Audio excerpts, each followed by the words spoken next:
Depression جسے آپ اردو میں مایوسی، غمزدگی، افسردگی اور پست حوصلہ ہونا کہہ سکتے ہیں، دنیا سے دل اچاٹ ہونا، دنیا کی ایکٹیویٹیز میں پوری طرح پارٹیسپیٹ نہ کر سکنا، یہ ایسی کیفیات ہیں جن کا تجربہ آج کا ہر انسان کم یا زیادہ کرتا ہے۔ ہر انسان کے اوپر کسی نہ کسی درجے کی مایوسی کی کیفیت آتی ہے، غم بھی آتا ہے، ایک اداسی کی کیفیت بھی ہر انسان پر آتی ہے۔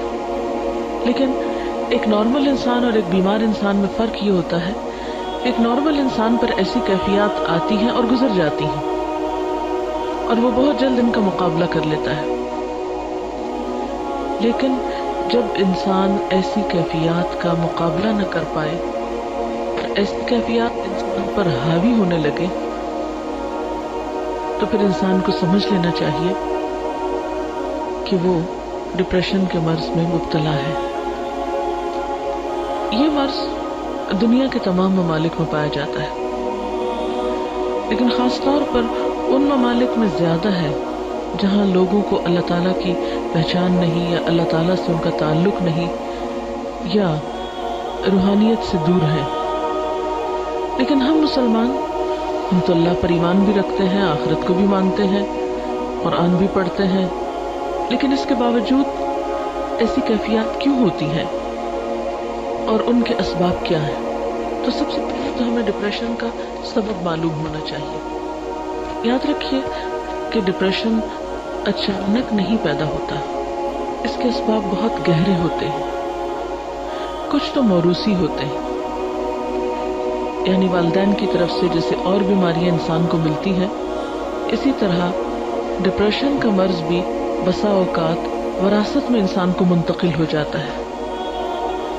پھر اسی طرح نروس سسٹم سے متعلق جتنی بھی بیماریاں ہوتی ہیں، خواہ وہ بظاہر ڈپریشن کی شکل نہ بھی اختیار کیے ہوں، لیکن وہ مل جل کر بسا اوقات ڈپریشن میں بدل جاتی ہیں۔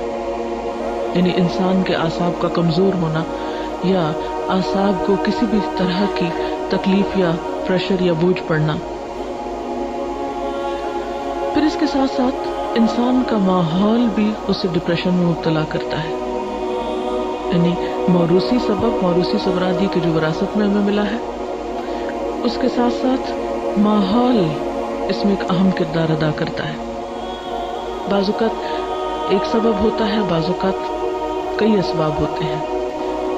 پھر اسی طرح ماحول میں کیا چیز ہے، مثلاً انسان کا گھر، اس کا خاندان،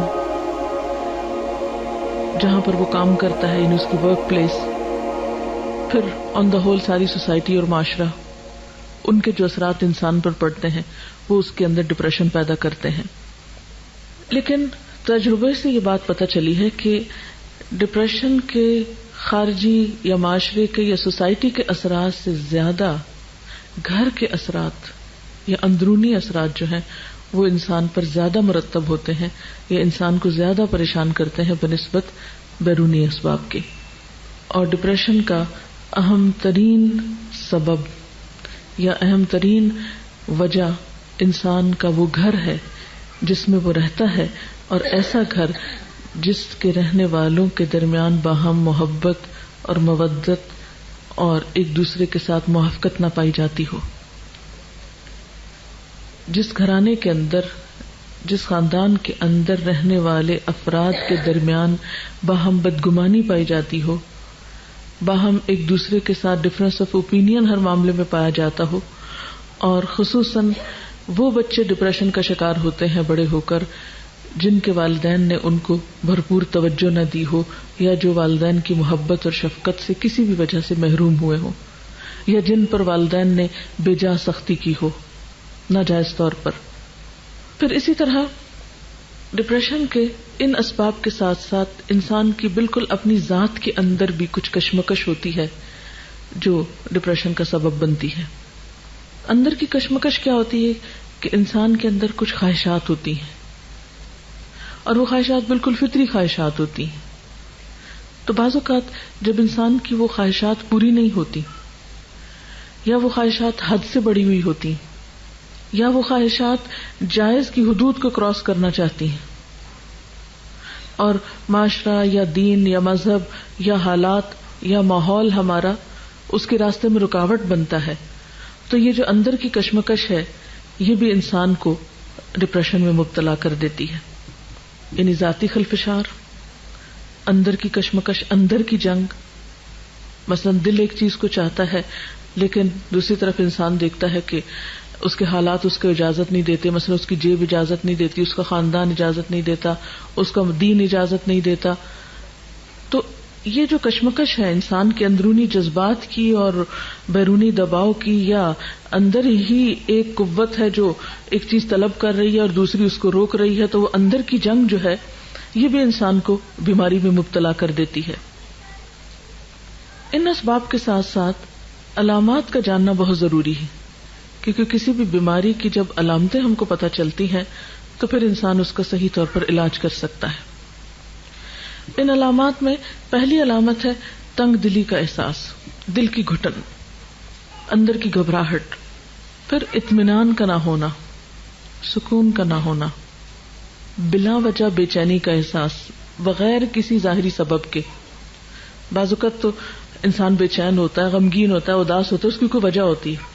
مثلا آپ کو پتہ چلتا ہے خدا نخواستہ کوئی عزیز دوست رشتہ دار فوت ہو گیا، کوئی نقصان ہو گیا، کوئی مال کا نقصان ہو گیا، کوئی اور کسی چیز کا نقصان ہو گیا، تو ایسے نقصان انسان کو غم میں یا دکھ یا تکلیف میں مبتلا کرتے ہیں. ایک بہت واضح اور آبویس سی ریزن ہوتی ہے، انسان کو پتہ چلتی ہے. لیکن بعض اوقات جو وجہ نہیں پتہ چلتی اور اندر ایک بے چینی ہے تو یہ پھر ڈپریشن ہے، یہ ڈپریشن کی علامت ہے. پھر اسی طرح سوچ میں تلخی، نیگیٹو تھنکنگ، ہر چیز کو الٹا دیکھنا، ہر چیز کو الٹا سوچنا، کسی کے سیدھے کام کو بھی غلط سمجھنا، ہر ایک پر شک کرنا، بدگمانی کرنا، یہ بھی اس کی علامات میں سے ہے. اور پھر ان ساری چیزوں کے نتیجے میں انسان کی نیند میں گڑبڑ ہو جانا. یعنی اللہ تعالیٰ نے انسان کی ان ساری تکلیفوں کو دور کرنے کے جو اسباب رکھے ہیں، اور اس میں خاص طور پر ایک بہت بڑا سبب جو ہے وہ نیند ہے، جس سے انسان سکون پاتا ہے، اس سے انسان عاری ہو جاتا ہے. اور اسی وجہ سے آپ دیکھیں گے کہ بہت سارے لوگ نیند کی دوائیں کھا کر، مسکن ادویات کھا کر سوتے ہیں. تو ایسی ادویات کھا کر اپنے آپ کو سلائے رکھنا اور اپنے آپ کو دنیا کے وسائل سے فرار پر آمادہ کرنا، یہ اس کا علاج نہیں ہوا کرتا. اسی طرح بعض اوقات یہ ہے کہ اندرونی علامات کے علاوہ جسم پر بیرونی طور پر بھی یا جسمانی طور پر بھی کچھ علامات سامنے آتی ہیں. مثلا بہت زیادہ پسینہ ایک دم آنے لگنا، دل کا زور زور سے دھڑکنا، جسمانی کمزوری ہو جانا، انتہائی تھکاوٹ محسوس کرنا، یعنی تھوڑا سا کام کرنے پر بہت زیادہ تھک جانا، کام کرنے کی صلاحیت کا ختم ہو جانا، وسوسوں کا شکار ہو جانا. اسی طرح بعض اوقات مختلف فوبیاز جو ہو جاتے ہیں کہ لفٹ میں نہیں چڑھ سکتے، بند کمرے میں نہیں جا سکتے، اندھیرے میں نہیں جا سکتے. تو یہ چند ایک ظاہری اسباب بھی انسان کو پریشان کرتے ہیں، جو کہ عام نارمل حالات میں انسان کے لیے پریشانی کا سبب نہیں ہوتے. کیونکہ مثلا ایک نارمل انسان گھر میں اکیلا ہے، اندھیرے کمرے میں جا رہا ہے، لائٹ چلی جاتی ہے، وہ اسے بہت نارمل لیتا ہے، کہیں اوپر جانا، نیچے اترنا ہے. لیکن جب ڈپریشن ہوتا ہے تو ایسی چھوٹی چھوٹی چیزیں انسان کو بہت بادر کرتی ہیں، انسان کو کمزور کر دیتی، انسان ان چیزوں کے سامنے ہارنے لگتا ہے. پھر اسی طرح بعض اوقات تو یہ چھوٹی چھوٹی بیماریاں جو ہیں بڑی بیماریوں میں تبدیل ہو جاتی ہیں. مثلا بعضوں کو السر ہو جاتا ہے، ہائپر ٹینسو ہو جاتے ہیں لوگ. اسی طرح استھما کی بیماری ہو جاتی ہے، بعضوں کی اسکن پر ہی ڈیزیز آ جاتی ہے، جیسے ایگزیما وغیرہ ہو جاتا ہے. اب لوگ اسکن کے اوپر دوائی باہر سے لگا رہے ہیں، ایستما کے لیے بیرونی طور پر دوائیاں کھا کے کنٹرول کر رہے ہیں، اور ایستما ہے کہ کنٹرول ہو ہی نہیں رہا. بی پی کی دوائی کھا رہے ہیں، وہ کنٹرول ہو ہی نہیں رہا، ڈوز بڑھاتے جا رہے ہیں. اب وہ بظاہر علاج ہو رہا ہے لیکن اصل کاز کو پکڑا ہی نہیں گیا، روٹ کو تو چھیڑا ہی نہیں گیا. ایسا ان کا نقصان کیا ہوتا ہے؟ ان دوائیوں کے پھر اپنے سائیڈ ایفیکٹس ہوتے ہیں. پھر ایک بیماری سے دوسری، دوسری سے تیسری، تیسری سے چوتھی، وہ بیماریوں کا ایک چین چل پڑتا ہے. اور بسا اوقات انسان ان بیماریوں کی اوٹ میں یا ان بیماریوں کے دامن میں پناہ لے کر اپنے لیے ایک جواز پیدا کر لیتا ہے، لیکن روٹ کاز اس کا کچھ اور ہوتا ہے. اس لیے کبھی بھی بظاہر ان نظر آنے والی بیماریوں کو ظاہری بیماریاں سمجھ کر علاج نہیں کرنا چاہیے، اس کے اصل سبب کی طرف بھی توجہ کرنی چاہیے. اور اس کے لیے سب سے پہلے یہ کہ درست ڈائگنوسس ہونے چاہیے، تشخیص صحیح ہونی چاہیے. عام طور پر علاج کیا کیا جاتا ہے؟ مریض کو سلا دیا جاتا ہے یا ٹرینکولائزرز دیے جاتے ہیں، لیکن یہ کافی نہیں ہے. یعنی روح کی بیماری کا علاج صرف گولیاں کھانے میں تو نہیں ہے. اس کا نقصان بعض اوقات کیا ہوتا ہے کہ انسان ایسی دوائیاں کھاتا ہے جس سے اس کا معدہ اور خراب ہوتا ہے. جب معدہ خراب ہوتا ہے اس کا نظام ہضم بگڑتا ہے، اس کی نیند کا سسٹم خراب ہوتا ہے، اس کے اندر صحیح خون پیدا نہیں ہوتا، سارے خون کے اندر دوائیاں دوڑ رہی ہوتی ہیں، تو اس سے بیماری جو ہے وہ بڑھتی چلی جاتی ہے. یعنی انسان ظلم پر ظلم اپنے ساتھ کرتا چلا جاتا ہے لیکن چین کہیں بھی نہیں پاتا. تو ایسی صورت میں انسان کو حقیقی علاج کی طرف رجوع کرنا چاہیے. اور وہ کیا ہے؟ سب سے پہلے سوچ کی درستگی. کیونکہ جب تک سوچ درست نہیں ہوگی، جب تک زندگی کے بارے میں اپروچ ٹھیک نہیں ہوگی، اس وقت تک انسان صحیح نہیں ہو سکتا. اور اس کے لیے یہ ہے کہ انسان اللہ تعالیٰ پر بھروسہ کرتے ہوئے چھوٹے چھوٹے نقصانات پر اپنے آپ کو ضائع نہ کرے.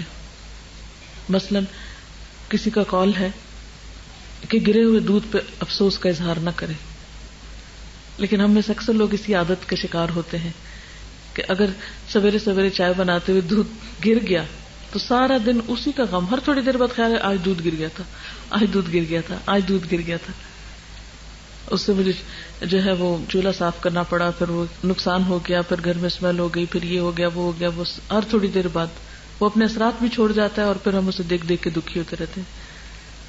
حالانکہ جو گرنا تھا گر گیا، بس ختم. اس کے بعد اس کو بھولنے کی کوشش کرنی چاہیے، کیونکہ اب افسوس کرنے سے حاصل کچھ نہیں.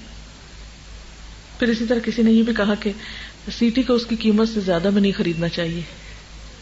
یعنی سیٹی ایک معمولی سی چیز ہے نا، ₹2 میں مل جائے گی، اس پہ ₹10 کیوں لگاتے ہیں آپ؟ تو جو چیز جتنی حیثیت کی، جتنی قیمت کی ہے، اس کو اسی قیمت میں رکھنا چاہیے، اس سے زیادہ اسے اہمیت نہیں دینی چاہیے. اگر ₹2 کا دودھ گر گیا یا ₹10 کا گر گیا تو اس کے بدلے میں اپنے آپ کو جو آپ اتنے قیمتی ہیں اس کو کیوں پریشان کر رہے ہیں، اس کو کیوں نقصان دے رہے ہیں؟ تو چھوٹے چھوٹے نقصانات پر بڑی چیز قربان نہیں کرنی چاہیے. ہر چیز کو اتنی ہی اہمیت دیں، ہر چیز کو اتنی ہی اہمیت دیں جتنی اہمیت کی وہ لائق ہے. ہر نقصان پر اور ہر جانے والی چیز پر یہ سوچیں کہ اس چیز کی ویلیو کیا ہے، اس کی حقیقت کیا ہے.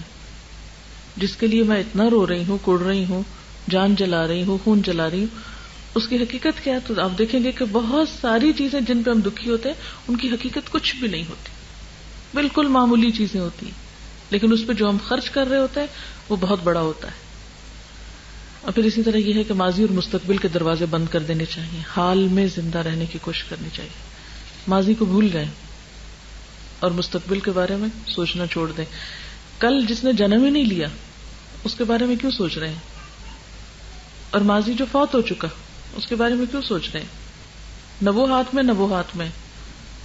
جو ہاتھ میں اس کی قدر کریں، جو آج پاس ہے اس کو ویلیو دیں. پھر اسی طرح آپ دیکھیں کہ کوئی بھی بیماری اس کا علاج کرنے سے پہلے پرہیز زیادہ اچھا ہوتا ہے. جیسے عام طور پہ ایک محاورہ بھی ہے نا کہ پرہیز علاج سے بہتر ہے. یعنی بجائے اس کے کہ انسان ایک بیماری کا شکار ہو اور پھر علاج شروع کرے، تو اس سے پہلے ہی پرہیز کرنا چاہیے. کیونکہ ڈپریشن کی بھی سٹیجز ہوتی ہیں، پہلا درجہ، دوسرا، تیسرا، آگے. اگر آپ کو پہلے درجے کا ڈپریشن، یعنی کہ آپ چھوٹی چھوٹی بات پہ افسردہ یا غمزدہ ہونا شروع ہوئے تو فوراً کانشیس ہو جائیں کہ نہیں نہیں، اس سے آگے نہیں جانے دینا. اس کو کیا وجہ ہے، کیوں میں ایسا کر رہی ہوں؟ سبب کو جانیں اور اس سبب کو بالکل چھوٹا کر کے رکھ دیں. یہ تو کوئی بات ہی نہیں.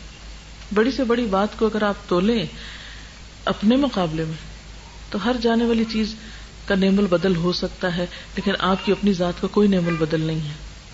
اگر آپ نہ رہے وما یغنی عنہ مالہ اذا تردی، انسان اگر خود ہلاک ہو جائے تو اس کا مال اس کے کس کام کا، دنیا کی نعمتیں کس کام کی. اس لیے سب سے پہلے تو پرہیز ضروری ہے. یعنی جہاں اپنے اندر ایسے جراثیم دیکھیں، جہاں اپنے اندر ایسی کوئی کیفیت دیکھیں تو فوراً یہ سوچیں کہ وجہ کیا ہے اور اس کو یہیں ختم کرنا، اس سے آگے نہیں جانا.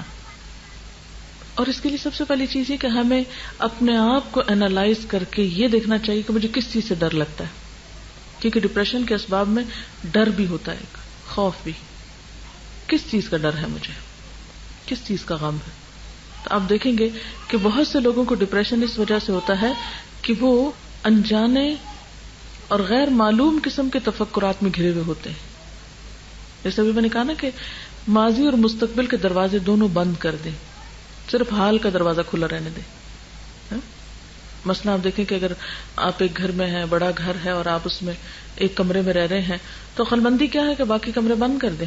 کیوں آپ کھلا چھوڑتے ہیں ان کو کہ روز مٹی پڑے اور روز صفائی کرنی پڑے؟ جب تک وہ استعمال نہیں ہوتے تو بند رہیں. جہاں آپ رہ رہے ہیں بس اسی کی حفاظت کریں. تو آپ آج میں رہ رہے ہیں، آج کو دیکھیں کہ آج کا دن آپ کے لیے کتنا قیمتی ہے، اس میں آپ کیا کر سکتے ہیں، اس سے کس طرح فائدہ اٹھا سکتے ہیں.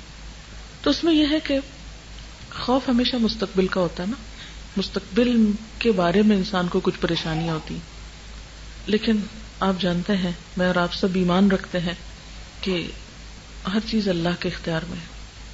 کل کا علم صرف اللہ کو، صرف. اصل مشکل یہ ہے کہ ہمارا جو غیب پر ایمان ہے نا وہ درست نہیں، اللہ پر ایمان جو ہے وہی درست نہیں ہے. ہم ایمان بھی رکھتے اور ساتھ شرک بھی کرتے ہیں. ہم مستقبل کو اللہ کے حوالے نہیں کرنا چاہتے، اس کو اپنے ہاتھ میں رکھنا چاہتے ہیں. اس کے فیصلے اور اس کی بھلائی اور اس کا فائدہ ہم سمجھتے ہیں ہمارے ہاتھ میں ہے، جبکہ ہمارے ہاتھ میں کچھ نہیں ہے. ہمارے ہاتھ میں تو وہ بھی نہیں ہے جو اس وقت میرے پاس ہے. ہم تو اتنے کمزور ہیں کہ ہمیں نہیں پتا کہ ابھی تھوڑی دیر میں کیا ہو جائے. دنیا میں ہر آن کتنی تبدیلیاں ہو رہی ہیں. کسی کو پتا تھا یہ ہوائیں اور یہ بارشیں اور یہ ٹھنڈک اور یہ سب پھر اس طرح لوٹ آئے گا اور پورے ملک کو بارش اس طرح لپیٹ لے گی؟ کسی کو خبر نہیں تھی. 2-4 دن پہلے کسی کے وہم و گمان میں بھی نہیں تھا. ہو سکتا ہے کہ آپ ایک ہفتہ پہلے کی گرمی دیکھ کے پریشان ہو رہے ہوں اور سوچ رہے ہوں کہ ہائے گرمی آ رہی. کم از کم اور تو کسی کا نہیں مجھے پتا، میں اپنے بارے میں ضرور کہہ سکتی ہوں کہ ذرا سی دھوپ تیز ہوئی تو مجھے ایک دم پریشانی ہوئی، یا اللہ، اور میں اپنے دماغ پہ بوجھ ڈال کے بیٹھ گئی، اب پھر گرمی آ رہی، مجھ سے تو کچھ نہیں ہوگا. اور تھوڑی دیر میرے اوپر وہ کیفیت رہی، پھر میں نے سوچا چھوڑو، کوئی پتہ نہیں کل کو کیا ہوتا ہے اور کیا ہونا اور کیا نہیں. اور اس کے بعد میں فوراً اس کیفیت سے نکلی. اور اگر میں نہیں نکلتی اور سارا دن میں اپنے آپ کو اس میں مبتلا رکھتی تو واقعی میں کچھ نہیں کر سکتی تھی. میرے اپنے اوپر وہ کیفیت آئی ایک خوف کی کہ گرمی آ رہی ہے، کیونکہ مجھے گرمی سے ڈر لگتا ہے بہت. جہنم سے بھی بہت ڈر لگتا ہے اور گرمی سے بھی بڑا ڈر لگتا ہے. تو مجھے لگتا ہے کہ گرمی آئی تو میرے کام کرنے کی صلاحیت جو کم از کم آدھی ختم ہو جائے گی، اور بہت مشکل پڑتی ہے مجھے اس کو ڈیل کرنے میں. خیر، اور آج جب مجھے سردی لگ رہی تھی دن کو تو میں سوچ رہی تھی کہ میں کتنی احمق تھی کہ میں گرمی سے پریشان ہو رہی تھی. مجھے تو نہیں پتا تھا کہ اگلے ہفتے موسم ایسا ہو جائے گا. اور واقعی ہمیں نہیں پتا کہ کل کے لیے جس چیز سے ہم پریشان ہو رہے ہیں وہ کل ہوگی بھی کہ نہیں ہوگی. تو ہر وہ چیز جس کا خوف آنے لگے، کوئی بھی چیز، کیونکہ خوف ڈپریشن کا سبب بنتا ہے، ہر وہ چیز جس کا خوف آنے لگے اس کو اپنے دل سے نکالنے کی کوشش کریں کہ نہیں، میں نے کل نہیں دیکھا، مجھے نہیں پتا کہ کل کیا ہوگا. آج نہیں ہے یہ چیز میرے پاس تو اس لیے مجھے پرواہ نہیں کرنی چاہیے. پھر آپ دیکھیں کہ دوسری بات یہ کہ جن چیزوں کا ہمیں خوف ہے ان کے اسباب معلوم کر کے سبب دور کرنے کی کوشش کر لیں. کوئی بھی چیز جس کا آپ خوف ہے آپ کو، تو اس کے لیے تیاری کر لیں. مثلا اگر مجھے خوف ہے گرمی کا تو میں ذرا دیکھ لوں کہ اسی ٹھیک کام کر رہا ہے یا نہیں، کپڑے گرمیوں کے ہیں یا نہیں، یعنی تیاری کر لوں، بجائے اس کے کہ خوف زدہ ہو کے بیٹھ جاؤں اور سوچتی جاؤں اور بس. اس سے تو مسئلہ حل نہیں ہوگا. نمبر 1 یہ کل کا کسی کو نہیں پتا. نمبر 2 یہ کہ ہاں نہیں پتا لیکن پھر بھی ہم ایکسپیکٹ کرتے ہیں کہ ایسا ہو سکتا ہے، پاسبلٹی ہے، اور ہو بھی جاتا ہے ایسے، تو اس کے لیے ابھی سے تیاری شروع کر دیں، اس کا بندوبست کریں، اس سبب کو دور کرنے کی کوشش کریں. اور پھر آپ دیکھیں گے کہ جب سبب دور ہوگا، یعنی تیاری ہوگی، تو آپ کے اندر ایک کانفیڈینس آئے گا کہ نہیں اب آ جائے، اگر مشکل آتی بھی تو میں نبٹنے کی صلاحیت رکھتی ہوں، مجھے پتا ہے کہ کیسے ڈیل کرنا ہے اس لیے گھبرانے کی کیا ضرورت ہے. ہمارے اور خوف کیا ہوتے ہیں؟ مثلا سارے خوف کا تو میں یہاں ذکر نہیں کر سکتی، چند ایک خوف کا ذکر کر سکتی ہوں. مثلا ہمیں خوف ہوتا ہے کہ ہم کل کھائیں گے کہاں سے، ہمارا کیا بنے گا، ہمارے رزق کا کیا ہوگا، کون ہمارے لیے کمائے گا، کون ہمارے لیے لائے گا، کہاں سے کھائیں گے، کیا ہوگا. اور یہ خوف جن کے پاس بہت کچھ ہے ان کو بھی ہے اور جن کے پاس نہیں ہے ان کو بھی ہے، سب کو ہی ہوتا ہے۔ اللہ تعالیٰ نے قرآن پاک میں اس کا بہت اچھا جواب دیا ہے، وَكَأَيٍّ مِّن دَابَّةٍ لَا تَحْمِلُ رِزْقَهَا اللَّهُ يَرْزُقُهَا وَإِيَّاكُمْ وَهُوَ السَّمِيعُ الْعَلِيمُ۔ کتنے ہی جانور ہیں جو اپنا رزق اٹھائے نہیں پھرتے، ان کی پیٹھ پہ نہیں لدا ہوا، اللہ ان کو رزق دیتا ہے اور تمہارا رازق بھی وہی ہے۔ آخر اتنے سال زندگی کے گزارے، کسی دن بھوکے تو نہیں سوئے نا؟ 20 سال عمر ہے یا 40 سال عمر ہے، 40 سال کھلایا نا اس نے، تو جس نے پچھلے 40 سال کھلایا وہ اگلے بھی کھلا دے گا، یہ اس کے ذمہ ہے۔ ہم اپنی طرف سے کوشش کرتے رہیں، جو ہم سے بن پڑتا ہے بناتے رہیں اور باقی معاملہ اس پہ چھوڑ دیں۔ پھر اسی طرح عموماً کیا ہوتا ہے، ہمیں خوف ہے کوئی مصیبت نہ آ جائے، ہائے یہ نہ ہو، مثلاً یہ شنڈلیر خدا نہ خواستہ یہ نہ گر پڑے، یہ شیشہ نہ ٹوٹ جائے، کہیں آگ نہ لگ جائے، وہ کہیں باہر نکلی ہو بھی خدا نہ خواستہ ایکسیڈنٹ نہ ہو جائے۔ یعنی یہ چھوٹی چھوٹی باتیں ہوتی ہیں نا جو ہر وقت ہمارے دل سے آ کے گزرتی رہتی ہیں، چھوٹے چھوٹے خوف، یہ نہ ہو جائے، وہ نہ ہو جائے، وہ نہ ہو جائے، یعنی مصیبت کے آنے کا خوف، کسی بھی قسم کی مصیبت کے آنے کا خوف۔ اللہ تعالیٰ فرماتے ہیں ما اصاب من مصیبت فی الارض ولا فی انفسکم الا فی کتاب من قبل ان نبرأها ان ذلک علی اللہ یسیر۔ کوئی مصیبت ایسی نہیں جو زمین میں یا تمہارے اپنے نفس پہ نازل ہوتی ہو اور ہم نے اس کو پیدا کرنے سے پہلے ایک کتاب میں لکھ نہ رکھا ہو۔ ایسا کرنا اللہ کے لیے بہت آسان ہے، وہ تو لکھی جا چکی، اب کیا کرو گے؟ پریشان ہونے سے وہ ٹل جائے گی؟ ہاں ایک بات ہے، دعا کرو، دعا سے تقدیر بدلتی ہے، اور اپنے آپ کو ذہنی طور پر کسی بھی آنے والے حادثے کے لیے تیار رکھو، اللہ سے مدد مانگتے رہو کہ اللہ تعالیٰ ہر شر سے، ہر مصیبت سے بچائے، حفاظت کی دعائیں کرو، حفاظت کے اسباب اختیار کرو، کیونکہ اللہ نے انسان کو عقل دی ہے اور نبٹنا بھی سکھاتا۔ اور آپ نے یہ بھی دیکھا کہ جب کچھ پڑ جاتا ہے تو گزر بھی تو جاتا ہے نا، اور پھر اس موقع پر کچھ پچھلی مصیبتوں کو یاد کر لیں، وہ جو فلاں پڑی تھی تو کیا ہو گیا تھا، آئی تھی اور گزر ہی گئی نا، پھر کیا ہوا؟ کسی بڑے سے بڑے حادثے کو، بڑی سے بڑی پریشانی، بڑے سے بڑے دکھ کو یاد کر لیں، اور پھر دیکھیں کہ وہ دکھ پہلے بہت بڑا تھا، پھر آہستہ آہستہ ختم ہو گیا۔ ہر آنے والا دکھ چلا جاتا ہے، کوئی نہیں رہتا دنیا میں، تو خدا نخواستہ اگر کوئی آ بھی گیا تو چلا بھی جائے گا، ایمان سلامت رہنا چاہیے۔ کیونکہ ہوتا یہ ہے کہ دکھ چھوٹا ہوتا ہے اور نقصان ہم بڑا کر بیٹھتے ہیں، وہ سیٹی کو اس کی قیمت سے زیادہ پہ خریدتے ہیں، مشکل چھوٹی ہوتی ہے اور اس کے لیے اپنے آپ کو گھلا ڈالتے ہیں، اپنے آپ کی قیمت لگا دیتے ہیں نا اس میں۔ پھر اللہ تعالیٰ فرماتے ہیں وَإِن يَمْسَسْكَ اللَّهُ بِضُرٍّ فَلَا كَاشِفَ لَهُ إِلَّا هُوَ وَإِن يَمْسَسْكَ بِخَيْرٍ فَهُوَ عَلَى كُلِّ شَيْءٍ قَدِيرٌ۔ اگر اللہ تمہیں کسی قسم کا نقصان پہنچائے تو اس کے سوا کوئی نہیں جو تمہیں اس نقصان سے بچا سکے، اور اگر وہ تمہیں کسی بھلائی سے بہرہ مند کرے تو وہ ہر چیز پہ قادر ہے۔ گویا نقصان بھی اس کے ہاتھ میں، نفع بھی اس کے ہاتھ میں۔ جب میرا تعلق اس سے مضبوط ہے تو میں اس سے خیر کی توقع کیوں نہیں رکھتی کہ وہ مجھے اپنے خیر سے ہی نوازے گا اور شر مجھ سے دور کر دے گا۔ پھر اسی طرح انسان بسا اوقات بیمار ہونے سے ڈرتا ہے کہ بڑھاپا ہوا تو میرا کیا بنے گا، کہیں چھوٹی موٹی درد شروع ہوئی، یہ درد شروع ہو گئی، اب تو یہ بڑھے گی، اور اب تو میری عمر اتنی ہو گئی، اور اس عمر میں تو فلاں کو میں نے دیکھا تھا اس کا یہ حال تھا، اور فلاں کا تو یہ بن گیا، اب میرے ساتھ پتہ نہیں کیا ہونے والا ہے۔ ایک خوف۔ اب ہوتا کیا ہے کہ انسان، یعنی یہ بات اب ایک طرح سے پرووڈ ہے کہ انسان کے بہت سارے ایکشنز اس کی سوچ کا نتیجہ ہوتے ہیں، بہت ساری بیماریاں صرف اس کی سوچ کی وجہ سے ظاہر ہوتی ہیں، حالانکہ حقیقی سبب کوئی نہیں ہوتا جسم میں ان کا۔ تو اب ایک چیز جس کو ہم نے کسی کے ساتھ ہوگی ہم نے اس کو اپنے پہ لے لیا، نہیں اس کے ساتھ ہوگی اب مجھے بھی ضرور ہو جائے گی۔ اور عموماً ہم نے دیکھا ہوگا کہ کسی کو زکام میں دیکھا تو ہمیں لاحق ہو جاتا ہے، کسی کی آنکھ خراب دیکھی بس ایک دیکھنے کی دیر ہے وہ ہمیں بھی پہنچ جائے گی مرض۔ کیوں ایسا ہوتا ہے کہ ایک شخص سے مجھے زیادہ اثر ہو جاتا ہے، کسی دوسرے کو کیوں نہیں ہوتا؟ کیونکہ میرے اپنے اندر وہ جذب کرنے کی صلاحیت زیادہ ہے، وہ اس بیماری کو میں نے خود دعوت دے دی ہے، وہ ڈر خوف کے مارے وہ میرے اوپر حاوی ہو گئی ہے۔ اور اگر اس وقت انسان دعا پڑھ کے معاملہ اللہ کے حوالے کر دے، حدیث میں آتا ہے نا کہ جو شخص کسی مصیبت زدہ کو دیکھ کے یہ دعا پڑھے گا اللہ تعالیٰ اس کو اس مصیبت سے محفوظ کر دے گا۔ یعنی چھوٹی سی بھی کسی کو تکلیف میں دیکھے نا، مثلا کوئی گر گیا، کوئی اٹک گیا، کوئی ذرا سا بھی کسی دکھ میں مبتلا ہوا ہے، فوراً پڑھ دیں الحمدللہ الذی عافانی ممن ابتلاہ بہ، اللہ کا شکر ہے جس نے مجھے اس مصیبت سے بچا کے رکھا ہے.